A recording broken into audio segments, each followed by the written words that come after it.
আসসালামু আলাইকুম। আশা করি সবাই ভালো আছেন। ডিজিটাল ডিভাইসের পক্ষ থেকে আমি শাহিন আছি আপনাদের সাথে। আজকে আমরা অ্যাডোবি ইলাস্ট্রেটরে একটা ডিজাইন দেখব। অ্যাডোবি ইলাস্ট্রেটরটা আমি ওপেন করে নিচ্ছি। আমার ওপেন করাই ছিল। আমি জাস্ট এটাকে ম্যাক্সিমাইজ করে নিলাম। এখন আজকে আমরা সার্কেল নিয়ে একটা ডিজাইন ড্র করার চেষ্টা করব। ডিজাইনটা আমি আগে দেখিয়ে নিচ্ছি। এটা আমি দেখতে পাচ্ছেন 6 দিন আগে একবার ডিজাইনটা করেছিলাম। সো আজকের ডিজাইনটা হবে আমাদের কিছুটা এরকম। সো এই ডিজাইনটা করতে গেলে দেখতেই পাচ্ছেন যে এখানে একটা আমরা সার্কেল নিলাম। সার্কেলের ভিতরে এই সব কিছুই আর কি ব্লেন্ড ইউজ করে এই ডিজাইনটা আমরা ক্রিয়েট করলাম। সো দেরি না করি সহজে কিভাবে ডিজাইন করা যায়। সো আমি কন্ট্রোল ক্লিক করে কন্ট্রোল প্লাস এন ক্লিক করে নিউ ডকুমেন্ট যে উইন্ডোটা আছে ওটা আমি ওপেন করলাম। তারপর প্রিন্টে চলে যাব। প্রিন্ট থেকে আমি A4 সাইজটা সিলেক্ট করব। A4 সাইজ সিলেক্ট করে ওরিয়েন্টেশনটা যেটা আছে এটা আমি প্রটেক্ট থেকে ল্যান্ডস্কেপ করে দেব। দেন আমার কালার মোড CMYK তেই থাকুক আর রেজুলেশন 300 তেই থাক আর প্রিভিউ মোড থাক, এটা ডিফল্টই থাক, অন করার দরকার নেই। আর আমি এখন জাস্ট ক্রিয়েটে ক্লিক করি। দেখতে পাচ্ছেন আমার সামনে নতুন একটি আর্টবোর্ড ওপেন হয়ে গেছে। সো এখন আমার দরকার একটা ইলিপস। আমি যদি এটাকে আনগ্রুপ করি তাহলে বুঝতে পারবেন যে বিষয়টা এখানে কি হচ্ছে। কন্ট্রোল শিফট জি দিয়ে আমি পুরো পুরো অবজেক্টটাকে আনগ্রুপ করলাম। আনগ্রুপ করে একটাকে সিলেক্ট করি জাস্ট। ও সরি, আনগ্রুপ হয়নি, আমি আনগ্রুপ করে নিলাম। এখন আমি একটাকে সিলেক্ট করি। এখন জাস্ট এটাকে আমি রোটেট করি একটু। যদি এটার অ্যালাইনটা আমি সোজা করে 90 ডিগ্রিতে তাহলে বুঝতে পারবেন যে কি হয়েছে বিষয়টা। বিষয়টা এখানে একটা সার্কেল, আমি একটা সার্কেল ড্র করেছিলাম। তাহলে ওই সার্কেলটাকেই ক্রপ করে এই কপি করে আমি জাস্ট একটু এর এক পাশে সাইডে বসিয়ে, আচ্ছা আমি কাজটি করতেছি আর বলতেছি। আমি শিফট টুল, ইলিপস টুল থেকে শিফট চেপে ধরে একটা সার্কেল নিলাম। সার্কেলের যেই ফিল কালারটা আছে আমি ফিল কালারটা নন করে দিই এবং স্ট্রোক কালার যেটা আছে ওইটা আমি ব্ল্যাক কালার দিয়ে 1 পিটিতে রেখে দিই। স্ট্রোক সাইজ যেটা আছে 1 পিটিতে রেখে দিলাম। এখন এই যে একটা সার্কেল আমি ড্র করলাম, এই সার্কেলটাকে কপি করব। কন্ট্রোল সি দিয়ে কপি করলাম এবং কন্ট্রোল এফ দিয়ে পেস্ট করলাম। পেস্ট ইন ফন্ট করার পরে মুভ টুলে ক্লিক করে আমি জাস্ট এই কন্ট্রোল চেপ হোল্ড করে, কন্ট্রোল চেপে ধরে হোল্ড করে রেখে আমি জাস্ট এক পাশে ড্র্যাগ করছি। সো এখানে যদি আমি শিফট কিটা চেপে ধরে রাখি তাহলে যে আমার এর যে পজিশনটা আছে পজিশনটা আগের শিপের যে দেখতেই পাচ্ছেন যে আমার এখানে যদি আমি বেশি নাড়াচাড়া করি তাহলে যে পজিশনটা ঠিক থাকবে। সো আমি এরকম একটা করে নিলাম।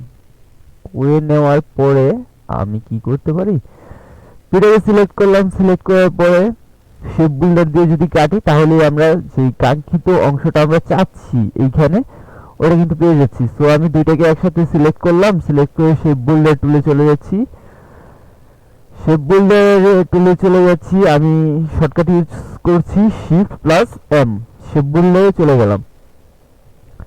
এখন জাস্ট আমি এতটুকু শেপ আমি রাখবো, এতটুকু রাখবো আর বাকি এই পাশের শেপটুকু আমি কেটে দিব। সো আমি অল্ট কি প্রেস করে দেখতে পাচ্ছেন যে আমার মাউস পয়েন্টার একটা প্লাস আছে। আমি অল্ট যদি ক্লিক করি তাহলে মাইনাসে চলে যাচ্ছে মাউস পয়েন্টারটা। সো আমি এইটুকু অংশ কেটে দিব।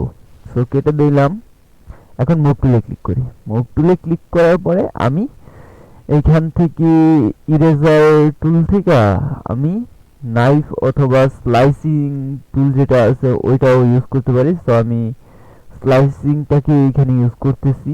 এখান থেকে আমি যে অ্যাঙ্কর দেখতে পাচ্ছেন যে আমার এখানে অ্যাঙ্কর থেকে এই অ্যাঙ্করে ক্লিক করি, শেষ। আমার এটা আলাদা একটা শেপে পরিণত হয়ে গেল। তো এখন আমি মুভ টুলে ক্লিক করি, মুভ টুলে ক্লিক করলাম। এখন আমি এটাকে ব্লেন্ড করব। ব্লেন্ড করার জন্য যেতে হবে অবজেক্ট থেকে ব্লেন্ড থেকে মেক ব্লেন্ড। দেখতে পাচ্ছেন যে আমার এখানে এই দুইটার মিডল বরাবর আরেকটা রেখা কিন্তু চলে এসেছে, এটা ব্লেন্ড করার জন্য চলে এসেছে। সো আমরা এই ব্লেন্ডটাকে যদি বাড়িয়ে দেই, আর 10 বা বেশি বাড়িয়ে দিই, তাহলে কিন্তু আমার এই ভিতরে যেই দাগগুলো আছে এগুলো চলে আসবে। সো আমি ওইটাই করতেছি। দেখি রেকর্ডিং হচ্ছে কি না। Recording on, okay. সো আমি এটাকে আবার সিলেক্ট করলাম। এখন অবজেক্ট থেকে আবারও ব্লেন্ডে যাব, ব্লেন্ড থেকে ব্লেন্ড অপশন, ওকে। এখানে ডিফল্টভাবে স্মুথ কালারটাই দেওয়া থাকে। আমরা স্পেসিফাইড স্টেপস এটাকে সিলেক্ট করব এবং সিলেক্ট করার পর দেখতে পাচ্ছেন যে আমি প্রিভিউ অপশনটা যদি অফ থাকে তাহলে অন করে নেবেন। প্রিভিউ অপশনটা অন করলে আপনারা বুঝতে পারবেন যে যা কাজ করবেন তা আপনারা সরাসরি বুঝতে পারবেন যে আপনারা কি করতেছেন। সো আমি প্রিভিউ অপশনটা অন করে দিলাম এবং আমার যেই ডায়লগ বক্সটা আছে তার ডান পাশে যদি আমি যেই স্টেপগুলো যদি বাড়িয়ে দিই তাহলে দেখতে পাচ্ছেন যে সরাসরি আমার কি হচ্ছে ব্যাপারটা এখানে। সো আমি 12 রাখলে বেটার। ওকেতে ক্লিক করলাম। ওকেতে ক্লিক করার পরে জাস্ট এটার একটা কপি নিব, অল্ট এবং কন্ট্রোল চেপে ধরে একটা কপি নিই। সরি,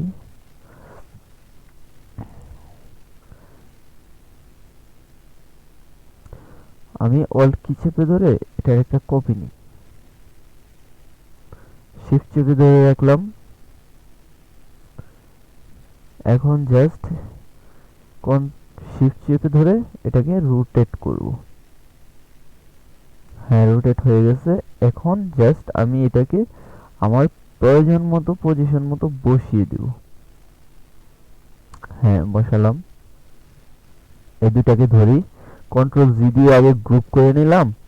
এখন অল্ট কি চেপে এটা এই দুইটার আরেকটা কপি নিই। এখন কর্নারে মাউস পয়েন্টারটা নিলে দেখতে পাবেন যে রোটেট করার অপশনটা চলে আসতেছে। আমরা জাস্ট রোটেট করে দেব। এখন জাস্ট পজিশন মতো বসিয়ে দেব।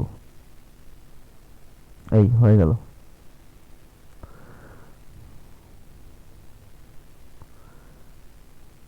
বসানোর চেষ্টা করলাম, ওকে। যতটুকু পেরেছি পারফেক্ট করে ট্রাই করলাম, ওকে। এই তো কিছু কয়েকটা সিম্পল স্টেপ পার করার পরেই আমরা আমাদের লোগোটা ক্রিয়েট করতে পেরেছি। ওকে, আমরা আগেরটাতে চলে যাই। এটাতে একটু দেখতে পাচ্ছেন যে একটু আমি আরেকটা সার্কেল নিয়ে একটা শেডো দেওয়ার চেষ্টা করেছি। সো আমি আরেকটা ইলিপস টুল থেকে ইলিপস নেই। ইলিপস নেওয়ার পরে যে আমি সোয়াচ না গ্রেডিয়েন্ট অ্যাপ্লাই করব, গ্রেডিয়েন্ট অ্যাপ্লাই করি। এটাকে কন্ট্রোল থার্ড ব্র্যাকেট দিয়ে পিছনে পাঠিয়ে দেই এবং গ্রেডিয়েন্ট থেকে রেডিয়াল করে দেই এবং এটাকে রিভার্স করে দেই, ওকে। এখন এটাকে যদি আমি ইফেক্ট থেকে ব্লারে যাই এবং একটু ব্লার দিয়ে দিই তাহলে মেবি ঠিক হয়ে যাবে। ব্লারটা একটু কমিয়ে দিচ্ছি, ওকে ওকে, এতটুকু রাখি। অ্যান্ড এটার যে স্ট্রোক কালারটা আছে স্ট্রোকটা আমি অফ করে দিচ্ছি। এটা ওকে করে নিই আগে, স্ট্রোকটা আমি অফ করে দিচ্ছি, ওকে। সো বুঝতেই পারলেন যে আপনারা কি ইজি ওয়েতে আমরা এই লোগোটা মেক করলাম। সো যদি ভালো লাগে তাহলে সাবস্ক্রাইব করবেন, লাইক করবেন, শেয়ার করবেন আর পাশেই থাকবেন। ওকে, and